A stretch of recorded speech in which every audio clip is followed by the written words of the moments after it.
ఇప్పటికే America tariffs అమల్లో ఉన్నాయి 25%, అండ్ రేపటి నుంచి మరో 25%, అంటే టోటల్గా 50% అమల్లోకి రాబోతూ ఉన్నాయి. ట్రంప్ తగ్గుతాడు అనుకున్నాం, కానీ ఎక్కడా తగ్గే పరిస్థితి లేదు. మరోవైపు మోదీ అంటూ ఉన్నారు ఎంత ఒత్తిడి పెరిగినా కూడా ఓపిక్గా భరిద్దాం అని చెప్పేసి. సో భారత్ వ్యూహం ఏంటి అంటే ఏం చెప్తారు? ఎస్ అండి, ఇప్పుడు ఆగస్టు 27వ తారీఖు నుంచి రెండవ ఫేజ్, సెకండ్ ఫేజ్ ఇంకొక 25% టారిఫ్స్, అమెరికా విధించిన టారిఫ్స్ భారత్పై అమల్లోకి రాబోతున్నాయి. ఇప్పటికీ 25% టారిఫ్లు విధించాడు, ఇంకో 25% రాబోతున్నాయి. అంటే 50% టారిఫ్లు వెళ్తున్నాయి. 50% టారిఫ్లు విధించడం అంటే ఇది భారత్పై తీవ్రమైన ప్రభావితాన్ని చూపే అవకాశం ఉంది. ఎస్పెషల్లీ కొన్ని రంగాలైన టెక్స్టైల్, అంటే వస్త్ర పరిశ్రమ, జూటు, ఈ ఉన్ని, ఈ వస్త్ర పరిశ్రమ అంతా వస్తుందన్నమాట. ఈ పరిశ్రమ చాలా తీవ్రమైన ప్రభావితం ఉంటుంది. రెండు, మత్స్య పరిశ్రమ, ఫిషింగ్ సెక్టార్ ఒకటండి. తర్వాత భారత జ్యువెలరీ అంటే డైమండ్ కటింగ్ అంటారా, ఆ ఇండస్ట్రీ చాలా ఎక్కువ ఉంటుంది ఇండియాలో. ఈ డైమండ్ కటింగ్, ఆభరణాల పరిశ్రమ చాలా తీవ్రమైన ప్రభావితం ఉంది. ఎలక్ట్రానిక్స్ గూడ్స్ వీటి మీద ఉంటుంది. సర్వీసెస్ సెక్టార్ వీటన్నిటి మీద ఉంటుందన్నమాట. సో $87 బిలియన్ ట్రేడ్, అంటే ఇండియా ఎక్స్పోర్ట్ చేసే మొత్తం ట్రేడ్లో 20% వరకు సుమారు అమెరికా ఉంటుంది. ఇదంతా ప్రభావితం అవుతుంది. 50% టారిఫ్లు అంటే ఇంకా అమెరికాలో మనం ఏ వస్తువు అమ్మలేమన్నమాట. ఎందుకంటే పక్కనున్న వియత్నాం, ఇటు చైనా, ఇటు థాయిలాండ్, అదేవిధంగా ఇటు పాకిస్తాన్ మీద కూడా 19% టారిఫ్స్ ఉన్నాయి. ఆ వస్తువులు వస్త్ర పరిశ్రమలు అది కూడా బాగానే ఉంటుంది. బంగ్లాదేశ్ మీద తక్కువ ఉన్నాయి. వస్త్ర పరిశ్రమలో ఆ వస్త్రాలు ఎక్కువ అమ్ముడిపోతాయి. తర్వాత చైనా, జపాన్ వస్తువులు ఎక్కువ అమ్ముడు. కాబట్టి మన వస్తువులకు చాలా బేరంలో వాళ్ళకి ఎక్కువైపోతాయి అన్నమాట. వాళ్ళు చాలా పిరమంటారు కదండి, చాలా చౌకగా లభిస్తాయి అన్నమాట. కాబట్టి మన వస్తువులు ఇంకా అమెరికన్ మార్కెట్లో పోటీ పడలేవన్నమాట, ఇంక్లూడ్ ఫార్మాస్యూటికల్. సో ఈ విధంగా అమెరికా విధించిన టారిఫ్లు రేపటి నుంచి అమల్లోకి వచ్చేస్తాయి. అంటే ఆగస్టు 27 నుంచి అమల్లోకి వస్తాయని తెలిసిపోతుంది. ఎందుకంటే ట్రంప్ కూడా నోటీస్ ఇష్యూ చేశాడు, మీరు లొంగుతులేదు కాబట్టి అని. సో ఇక్కడ ప్రధానమైన విషయం ఏంటంటే, మరి మోడీ ఉద్దేశం ఏంటి అంటే 2 విధాలు. అమెరికాతో ట్రాక్ టు డిప్లొమసీ జరుగుతుంది, అమెరికాలో లాబియింగ్ జరుగుతుంది, ఈ ట్రంప్ టారిఫ్లు రేపటి నుంచి అమల్లోకి రాకుండా చేద్దామని. కానీ అది ట్రంప్ మాత్రం నోటీస్ ఇష్యూ చేసేసాడు. కేవలం 2 రోజుల్లో జరిగే ప్రసక్తే లేదు, ఏదన్నా మిరాకిల్ జరిగితే కానీ. మరి ఇండియా పరిస్థితి ఏంటంటే, వెంటనే ఇండియన్ ప్రైమ్ మినిస్టరు ఢిల్లీలో ఒక మీటింగ్ కండక్ట్ చేశారు. ఇది ఆగస్టు 25న. అదేంటంటే మొత్తం అన్ని మినిస్ట్రీస్లో ఉన్న సెక్రటరీస్తో. ఎందుకు అంటే ఇది చాలా ఇంపార్టెంట్ అండి. అన్ని రంగాలు, అంటే ట్రంప్ టారిఫ్లు విధించడం వల్ల భారత ఆర్థిక వ్యవస్థపై ప్రభావం ఏంటి, దాని సమీక్ష జరిగి, రివ్యూ మీటింగ్ జరిగి, దానికి తీసుకోవాల్సిన చర్యలకి. అంటే ఏంటి, India is preparing to face the tariffs of the United States of America అనేది మనకు తెలిసిపోతుంది. అంటే అది 2 అహ్మదాబాద్లో మోడీ మాట్లాడుతూ ఇంకోటి ఏమన్నారు, స్వదేశీ భారతీయులారా మీరు స్వదేశీ వస్తువులు కొనండి, ఇప్పటికే 70% మన స్వదేశీ వస్తువుల వల్ల మన ఆర్థిక వ్యవస్థ వెళ్తుంది, ఇంకా మీరు కొనండి, మేడ్ ఇన్ ఇండియా ప్రొడక్ట్స్ కొనండి అని చాలా అంటే సమాధానం చెప్పేశారు. దానివల్ల అమెరికా మనం ఎగుమతి చేసే తగ్గినా మీరు ఎక్కువ కొనడం వల్ల స్వదేశీ వస్తువులు విదేశీ వస్తువుల కంటే భారత ఆర్థిక వ్యవస్థ తగ్గదు అనేది ఒకటి సుస్పష్టంగా అని చెప్పేశారు. ఇక 3వ చర్య ఏం తీసుకున్నారంటే, ఇటు రష్యాతోనూ, జపాన్తోనూ, ఇటు చైనాతోనూ ట్రేడ్ ఇంప్రూవ్ చేసుకోవడం. తర్వాత యూరోపియన్ ఎకనామిక్ యూనియన్, అంటే సెంట్రల్ ఏషియాలో మనకు ఉంటాయి అన్నమాట. ఇటు రష్యా, ఈ బెలారస్, అదేవిధంగా కిర్గిస్తాను, కజకిస్తాను, ఆర్మేనియా, ఈ 5 దేశాలతో ట్రేడ్ డీల్ జరుగుతుంది. ఇంకా యూరోపియన్ యూనియన్తో ట్రేడ్ డీలు, యూకేతో ట్రేడ్ డీల్ అయిపోయింది, జపాన్తో ట్రేడ్ డీల్ జరుగుతుంది. సో వీటన్నిటితో మూలంగా మనం అమెరికా మీద ఆధారపడడం తగ్గించడం. ఫార్మాస్యూటికల్, ఈ మత్స్య ఉత్పత్తులను ఆఫ్రికా, యూరోపియన్ కంట్రీలు పంపడం. ఫార్మాస్యూటికల్ ఇటు జపాను, ఇటు రష్యా, యూరోపియన్ మార్కెట్లు వెతకడం. అంటే అన్ని చర్యలు ఇండియా తీసుకుంది. మళ్ళీ అమెరికా ఇప్పుడు ట్రంప్ చెప్తున్న ఆయిల్ దిగుమతులు తగ్గించడం అనేది తగ్గించలేదు, రష్యా నుంచి దిగుమతులు ఎక్కువైనాయి అని కూడా తెలుస్తుంది.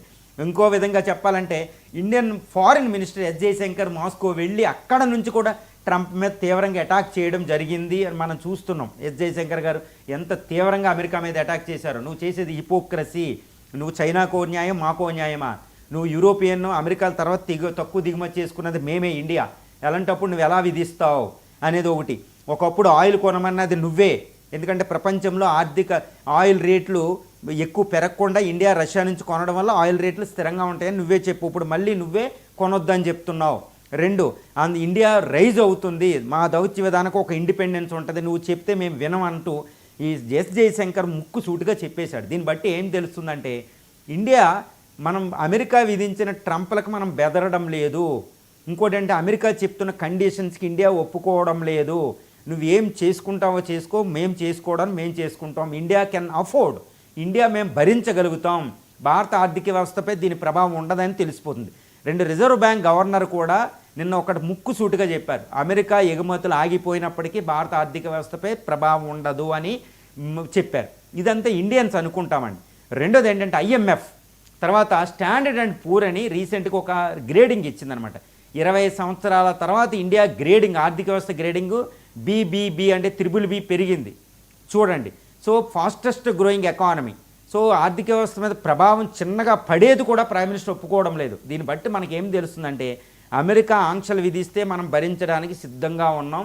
భారత ఆర్థిక వ్యవస్థపై ప్రభావితం లేకుండా చేయడానికి ఈ దేశీయంగా అంతర్జాతీయంగా అన్ని విధాలుగా మినిస్ట్రీ వైజ్గా అంటే మంత్రిత్వ శాఖ వారీగా అన్ని విధాలుగా భారతీయుల్ని ప్రిపేర్ చేసి భారత ఆర్థిక వ్యవస్థ ప్రభావం లేకుండా ఉండడానికి భారత ప్రధాని భారత దౌత్య విధానం నడుస్తుందండి. అందువల్ల అమెరికా టారిఫ్లు ఆగస్టు 27 నుంచి వచ్చినా పట్టుకోరు. దీనివల్ల ఏమవుతుందంటే ట్రంప్ ఏ ఉద్దేశంతో అయితే ఇండియా మీద అటాక్ చేశాడో ఇది చాలా ప్రమాదంలో పడిపోయింది. ఎందుకంటే గత 30 సంవత్సరాలుగా చాలా జాగ్రత్తగా అభివృద్ధి చేసుకుంటున్న ఇండియా అమెరికా సంబంధాల పోయినాయి, స్పాయిల్ అయిపోయింది. నెంబర్ 1.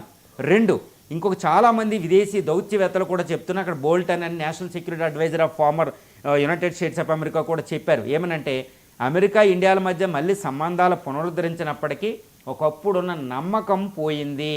సో అమెరికాని ఇండియన్స్ నమ్మరు, ఇండియా నమ్మదు. ఇది చాలా తీవ్రమైన ప్రమాదం అని నిక్కీ హేలీ, బోల్టన్ లాంటి ప్రముఖులు అక్కడ సెనేటర్సే చెప్తున్నారు. మనకు అక్కడ డెమోక్రాట్స్ ఇంక్లూడ్ రిపబ్లికన్ ట్రంప్ పార్టీయే చెప్తుంది. సో దీన్ని బట్టి ఏంటి, అమెరికా ట్రంప్ ఏం చేశాడంటే తప్పు చేశాడు. ఇటు ఎగెనిస్ట్ చైనా ఇండియాని ప్రమోట్ చేయడం బదులు ఇది ట్రాప్లో పడ్డాడు. ఇప్పుడు క్వాడ్ ఆపదలో పడిపోయింది, ఒక డెమోక్రటిక్ కంట్రీతో సంబంధాలు ఆపదలో పడిపోయినాయి. సో ఇండియా అనేది ఇటు ఒకప్పుడు చాలా జాగ్రత్తగా ఉన్నది, ఇటు చైనా రష్యాల వైపు మొగ్గింది. అంటే ట్రంప్ అమెరికా డాలర్కి ప్రమాదం ఉంది, ఇటు బ్రిక్స్ కరెన్సీ రాబోతుంది. ఇప్పుడు ఇండియా చెప్తే వినదు. ఆయుధాలు కూడా ఇటు రష్యా నుంచి తెచ్చుకుంటున్నాం. ఒకప్పుడు అమెరికాతో ముఖమాటంగా తెచ్చుకునేది కూడా ఆపేసాం, కార్డ్సాన్ని లెక్క చేయడంలే. సో దీన్ని బట్టి ఏంటంటే ట్రంప్ చాలా ఇబ్బందుల్లో పడిపోయాడు, ట్రంప్ ట్రాప్లో పడిపోయాడు.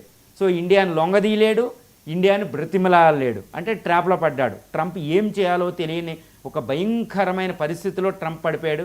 ఇండియాకి ఇది ఒక వరం. ఎందుకంటే ఈ అమెరికాని నమ్మి మన విదేశాంగ శాఖ మంత్రి కూడా నిన్న చెప్పారు, రష్యాలో చెప్తూ ఒక మాట అన్నారు, ఒక దేశం మీద ఆధారపడి మేము తప్పు చేశాం, ఇలా ఒక దేశం మీద ఆధారపడడం తగ్గిస్తాం, ఇది ఒక మాకు గుణపాఠం. అంటే నిజంగానండి, ఒక దేశం మీద ఎందుకు ఆధారపడాలి ఇండియా? కాబట్టి ఇండియాకు ఇప్పుడు స్వదేశీ డిమాండ్ పెంచుకోవడం, రష్యా చైనాలు అన్ని దేశాలతో పెట్టుకోవడంలో ఈ ట్రంప్ టారిఫ్స్ అనేది భారత్కు వరంగా మారుతుంది. ఈ కష్టమే. అంటే India is in a position to convert this crisis into an opportunity. నేను రిజర్వ్ బ్యాంక్ గవర్నర్ చెప్తున్నారు, ఈ క్రైసిసే కానీ ఈ కష్టాన్ని మేము ఒక అవకాశం కింద మార్చగలుగుతాం. సో దీని నుంచి గుణపాఠం నేర్చుకుంటున్నాం. ఇప్పుడు అమెరికా టారిఫ్స్ తీసినా కానీ అమెరికాని ఇండియా ఆర్థిక వ్యవస్థ నమ్మకూడదు అనేది అక్కడ సుస్పష్టంగా చెప్పాం. అంటే ఏంటి, టారిఫ్స్ మనకి వరంగా మారుతున్నాయి. ఇది ఇండియాకి అలవాటే, ఎన్ని విపత్తులు ఎదుర్కొన్న ఇంత సజీవ సంస్కృతిని మనం మెయింటైన్ చేస్తున్నాం. ఈరోజు ఇండియాకి ఇది it's not a big issue అండి.